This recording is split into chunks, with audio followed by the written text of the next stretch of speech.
एक बार की बात है, चंदनपुर नाम के एक गांव में अर्जुन नाम का एक धनी जमींदार रहता था। उनका एक ही बेटा था जिसका नाम था अमित, जो बहुत ही आलसी था और उसका पढ़ाई में मन नहीं था। उसे किसी चीज में कोई रुचि नहीं थी। वो पूरे दिन अपने दोस्तों के साथ खेलता रहता था। फिर एक दिन अर्जुन ने उसे बुलाकर उससे कहा। बेटा अमित, अब तुम बड़े हो रहे हो। अपने दोस्तों के साथ खेलना कूदना छोड़कर अपनी पढ़ाई पर ध्यान दो। ये वक्त तुम्हारा भविष्य तय करेगा। पापा, मुझे पढ़ाई करने की क्या ज़रूरत है? हम इतने अमीर तो हैं, हमारे पास इतनी ज़मीन है और मुझे पढ़ाई करके नौकरी तो करनी नहीं है। तो आप मेरी पढ़ाई पर इतना जोर क्यों दे रहे हैं? बेटा, ज्ञान दिव्य है। पढ़ाई नौकरी पाने के लिए नहीं, बुद्धिमान बनने के लिए करनी चाहिए। और सफल वही होता है जो बुद्धिमान होता है। पढ़ाई से मनुष्य को ज्ञान मिलता है और ज्ञान गुरु से ही मिलता है। पापा, आपको तो पता है पढ़ाई में मुझे कोई रुचि नहीं है। आप मुझे पढ़ने के लिए मजबूर ना करें। अब मैं अपने दोस्तों के पास खेलने जा रहा हूँ। अमित के पढ़ाई करने के इनकार से अर्जुन सोचने लगा कि वह अपने बेटे को कैसे बदलेगा। तभी वहां अर्जुन की पत्नी रजनी आई और उसे परेशान देखकर उससे कहा, आप परेशान क्यों हो रहे हो? वो हमारा इकलौता बेटा है और हमारा लाडला भी। वो अभी छोटा है, समय के साथ सब ठीक हो जाएगा। हाँ, जब वो छोटा था हमने उसे खूब लाड़ प्यार किया, पर अब वो छोटा नहीं है। और अगर अब वो ऐसा ही आलसी रहा तो भविष्य में क्या करेगा? वो मेरी बात नहीं समझ रहा। मैं उसके भविष्य के बारे में चिंतित हूँ। इस समस्या का मुझे एक ही समाधान समझ आता है। उसे हमसे और उसके दोस्तों से दूर कर देते हैं। यही उपाय उसे पढ़ाई का महत्व समझाएगा। हे भाग्यवान, ये तुम क्या कह रही हो? क्या तुम उसके बिना रह सकोगी? उसके भविष्य के लिए हमें ये फैसला लेना ही पड़ेगा। अब तक हमने उसे बहुत लाड़ प्यार दिया, लेकिन अब जब हम उसे पढ़ने के लिए कहते हैं तो वह हमें अपना दुश्मन समझता है। उसे हमसे दूर भेजना ही ठीक रहेगा। हमारा प्यार उसके भविष्य में बाधा नहीं बनना चाहिए। उसके भविष्य के लिए हमें उसे खुद से दूर करना ही होगा। मुझे ये विचार अच्छा लगा, लेकिन हमें ऐसा गुरु कहाँ मिलेगा जो उसे अच्छे से पढ़ा सके? हाँ बेशक, पास में ही बड़े कुशल शिक्षक आचार्य रामानंद हैं। मेरी बहन का बेटा भी अमित जैसा ही आलसी था, लेकिन अब उसके व्यवहार और रवैये में बहुत बदलाव आ गया है। हम भी अमित को गुरु रामानंद के पास भेजेंगे। ठीक है, तुम अमित को समझाना और मैं रामानंद जी से बात करता हूँ और मैं कल ही अमित को आश्रम ले जाऊंगा। आप गुरु के पास जाकर बात कीजिए, मैं अमित को समझा लूंगी। ठीक है। इसके बाद अर्जुन वहाँ से चला जाता है और रजनी सोचने लगती है कि वह अमित को कैसे समझाएगी। तभी अमित भी वहाँ आ जाता है। माँ, तुमने खाना खा लिया? क्या तुम मेरा इंतजार कर रही थी? बेटा, तुम्हारे बिना मैं अकेले कैसे खाना खा लेती? हम दोनों साथ में खाना खाएंगे। मैंने आज तुम्हें पापा से बात करते हुए सुना। क्या कह रहे थे वो? माँ, वो मुझे पढ़ने के लिए डांटते रहते हैं। वो मेरी सुनते ही नहीं है। उन्होंने तुम्हें डांटा नहीं था बेटा। हमें जिंदगी में कुछ कर दिखाना चाहिए। सही कह रही हूँ ना मैं? तो मैं क्या करूँ माँ? ज्यादा कुछ नहीं बेटा। हमारे पास के गांव में एक बड़े विद्वान रहते हैं जिनका नाम आचार्य रामानंद है। मैं और तुम्हारे पापा चाहते हैं कि तुम उनके पास जाकर पढ़ाई करो। और मैंने तुम्हारे पापा से कहा है कि तुम मेरी बात कभी नहीं टालोगे। मानोगे ना मेरी बात बेटा? आचार्य के पास जाने से इनकार नहीं करोगे ना? माँ, आपको तो पता है कि मुझे पढ़ाई में कोई रुचि नहीं है, तो मैं वहाँ जाकर क्या करूँगा? बेटा, तुम वहाँ अभी पढ़ाई करने नहीं जा रहे। तुम अभी वहाँ माहौल देखने जाओ। अगर तुम्हें अच्छा नहीं लगे तो तुम तुरंत वापस आ जाना। ठीक है माँ, मैं सिर्फ तुम्हारे कहने से वहाँ जा रहा हूँ। मैं पिताजी के कहने से वहाँ नहीं जा रहा। वो हमेशा मुझे डांटते रहते हैं और हमेशा पढ़ाई करने की कहते हैं। पर तुम कह रही हो तो मैं वहाँ जाऊँगा, लेकिन अगर मुझे वहाँ अच्छा नहीं लगा तो मैं वापस आ जाऊँगा। अमित ने अपने पिता से बचने के लिए ही आश्रम में जाने के लिए हाँ कह दी। अर्जुन ने भी गुरु रामानंद को अपने आने का संदेश भेजा। आचार्य के घर में उनकी पत्नी विमला और उनका एक बेटा था। बिमला, हमारे पास के गांव के जमींदार अर्जुन अपने बेटे अमित को हमारे आश्रम में ला रहे हैं और वो हमारे आश्रम में रहकर अपनी शिक्षा पूरी करेगा। मैंने उसे पढ़ाने की जिम्मेदारी ली है। भगवान की कृपा से आपके सभी शिष्यों ने जीवन में बड़ी उपलब्धि हासिल की है। आज वे जो भी हैं सिर्फ आपकी शिक्षा की वजह से हैं।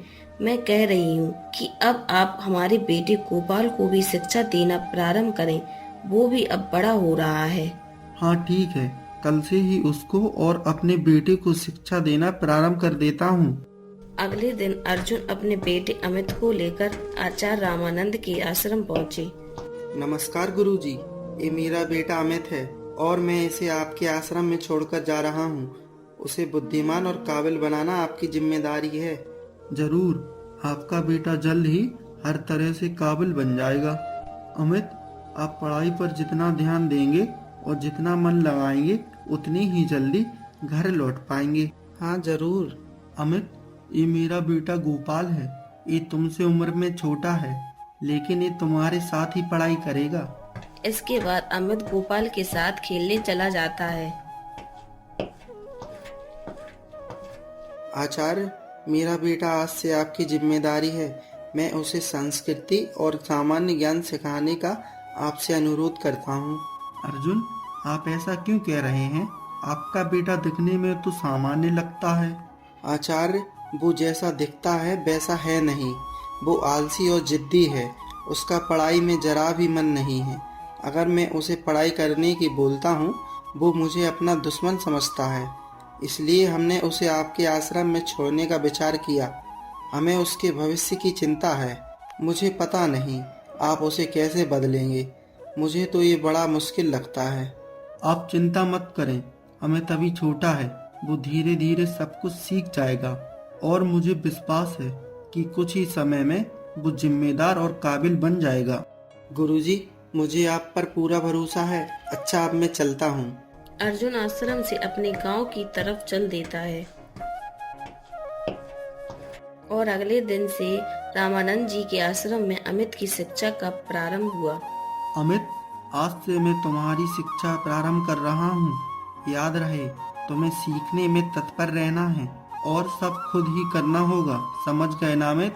आचार्य की बात सुनकर अमित दुखी हो गया और दुखी मन से गुरुजी से कहता है, गुरुजी, आप भी मुझे मेरे पिताजी की तरह मुझे बता रहे हैं कि मुझे क्या करना है और कैसे करना है। मैं इसी वजह से तो घर से दूर रहने आया था, लेकिन अब आप भी मुझे वही करने को कह रहे हैं। अच्छा, ये बात है, लेकिन तुम मुझ पर ऐसे चिल्ला नहीं सकते। ये तुम्हारा घर नहीं है। अगर तुम मेरे निर्देशों का पालन नहीं करोगे तो तुम्हें सजा मिलेगी। आचार्य ने तेज आवाज में जो भी आदेश दिए अमित ने उनका बेमन पालन किया, क्योंकि वो अपने पिता के पास जाना नहीं चाहता था। उसने गुरु की सारी बात मान ली। फिर एक दिन, अमित, मैंने तुम्हें कल एक श्लोक याद करने दिया था। आज तुम्हें वो बोलकर दिखाना है। गुरुजी, मैंने अभी तक श्लोक याद नहीं किया। तुम्हें मेरी बात समझ नहीं आई? मैंने तुमसे क्या कहा था? अगर तुम मेरी बात नहीं मानोगे तो तुम्हें सजा मिलेगी। अब तुम उस श्लोक को 50 बार पढ़ोगे। यही तुम्हारी सजा है। और ये हर दिन की कहानी बन गई। लेकिन अमित ने गुरु के आदेशों का पालन करना शुरू कर दिया। इसके दौरान उसे ये सोचकर अपने गुरु के प्रति घृणा होने लगी कि गुरु जानबूझकर उसे ये सब करने पर मजबूर कर रहे हैं और गुरु को उससे बिल्कुल लगाव नहीं है। फिर एक दिन, अमित, हम पास के गांव में अपनी बहन के घर जा रहे हैं। तुम अपना और गोपाल का ध्यान रखना। उसे श्लोक याद करने को कहना। तुम्हें अपना और गोपाल दोनों का ध्यान रखना है। अगर तुम उस पर ध्यान नहीं दोगे तो वो पूरा दिन खेल कूद में ही निकाल देगा। ऐसा नहीं होना चाहिए, समझे ना तुम अमित? मैं ध्यान रखूंगा गुरुजी। आचार्य अपनी पत्नी के साथ अपनी बहन के घर चले जाते हैं। सुनो गोपाल, गुरुजी ने तुम्हारी जिम्मेदारी मुझे दी है, इसलिए उनके वापस लौटने तक तुम्हें मेरी सारी आज्ञा का पालन करना होगा, ठीक है? हाँ भैया, लेकिन मैं अभी खेलना चाहता हूँ। नहीं नहीं गोपाल, मैं तुम्हें तब तक खेलने की अनुमति नहीं दूंगा जब तक तुम सारे श्लोक याद नहीं कर लेते। अमित अपना अधिकार दिखाकर गोपाल को श्लोक याद कराने की पूरी कोशिश कर रहा था, पर 2 दिन बाद भी गोपाल एक भी श्लोक याद नहीं कर पाया। उसका ध्यान खेल में था, इसी वजह से अमित उससे निराश था। तुम एक आचार्य के पुत्र हो, तुम इतने मूर्ख नहीं हो सकते कि एक श्लोक याद नहीं कर पाओ। अगर तुमने श्लोक याद नहीं किया तो मैं तुम्हें दंड दूंगा। भैया, मैं कुछ याद नहीं कर पा रहा, अब मुझे खेलने जाने दो ना भैया। गोपाल ने अमित की किसी भी बात पर ध्यान नहीं दिया और ना ही पढ़ाई पर। वो खेलता रहा। फिर अमित ने उसे अपने पास बुलाया। गोपाल, अगर अब तुमने ये श्लोक याद नहीं किया तो मैं तुम्हें दंड दूंगा। तुम्हें जो करना है सो करो, मैं नहीं पढ़ूंगा। उसका ये जवाब सुनकर अमित को बहुत गुस्सा आया और उसने गोपाल को थप्पड़ मार दिया। थप्पड़ इतना तेज था कि गोपाल का गाल लाल हो गया। इसके बाद गोपाल पढ़ने बैठ जाता है। ये मैंने क्या किया? गोपाल को इतना तेज थप्पड़ मार दिया। अमित ने देखा कि गोपाल पूरा मन लगाकर पढ़ रहा है। शाम को आचार्य अपनी पत्नी के साथ आश्रम लौट आते हैं। माँ, देखो अमित भैया ने मुझे इतनी जोर से थप्पड़ मारा कि मेरा गाल लाल हो गया। अमित, तुमने इतनी जोर से थप्पड़ क्यों मारा गोपाल को? माँ, मैंने गोपाल को कई बार पढ़ने को कहा, लेकिन उसने मेरी एक नहीं सुनी। उसका ध्यान सिर्फ खेलने पर था, इसलिए मैंने इसे थप्पड़ मारा। आप ही बताइए मैं क्या करता। तो क्या हुआ? अगर वो पढ़ाई नहीं करता तो क्या उसे ऐसे मारोगे? और आप एक शब्द भी क्यों नहीं बोल रहे इसे? मैं क्या कहूँ? मैंने गोपाल की जिम्मेदारी अमित को सौंपी और उसने अपना फर्ज निभाया। उसने गोपाल को श्लोक याद करने को कहा और उसने इनकार कर दिया। ऐसे में गुरु के पास छात्र को दंडित करने के अलावा और कोई दूसरा रास्ता नहीं रहता। बच्चे को सभी मामलों में लाड़ प्यार देना चाहिए, लेकिन पढ़ाई में नहीं। शिक्षक अगर छात्र को अनुशासित नहीं कर सकता तो वो अच्छा शिक्षक नहीं है। अमित ने भी वही किया जो हर शिक्षक अपने छात्र के साथ करता है। तुम जाओ, मुझे अमित से कुछ बात करनी है। आचार्य की बात सुनकर अमित को उनके इरादे समझ आ गई। उसे अपने पिता की याद आ गई, जिन्होंने उसे प्यार से समझाने की कई बार कोशिश की। उसने गुरु से कहा, गुरुजी, मेरी अज्ञानता के लिए मुझे क्षमा कर दीजिए। मैंने आपके अच्छे इरादे को कभी नहीं समझा। मैंने आपसे घृणा की और सोचा कि आप मुझे पढ़ने के लिए परेशान कर रहे हो, लेकिन ये नहीं सोचा कि ये मेरे भले के लिए है। अब से मैं पूरे मन से पढ़ाई करूँगा। अमित, माफ़ी मुझसे नहीं, अपने माता पिता से मांगो। याद रखना, माता पिता हमारे पहले शिक्षक हैं। अगर तुम बुद्धिमान बनते हो तो उसका लाभ भी तुम्ही को मिलेगा। ये जाने बिना ही तुम अपने माता पिता से नफरत करते थे। जो आपको जीवन में आगे बढ़ते देखना चाहता है वो आपके लिए लड़ेगा भी और चाहेगा कि आप अपने लिए सही राह चुने। याद रखना, जैसा कर्म वैसा फल। अब अपनी पढ़ाई पर ध्यान दो। अब से आप जो कहेंगे मैं सब मानूंगा। उस दिन से उसने अपने गुरु की बात मानकर कुछ ही समय में अपनी शिक्षा पूरी की और अपने गांव वापस लौट आया। वापसी के बाद उसने अपने माता पिता की सारी जिम्मेदारियां उठा ली और खुशी खुशी उनकी देखभाल करने लगा। अगर आपको हमारी कहानी अच्छी लगी हो तो लाइक करें और शेयर करें, और ऐसी ही कहानी देखने के लिए हमारे चैनल को सब्सक्राइब करें।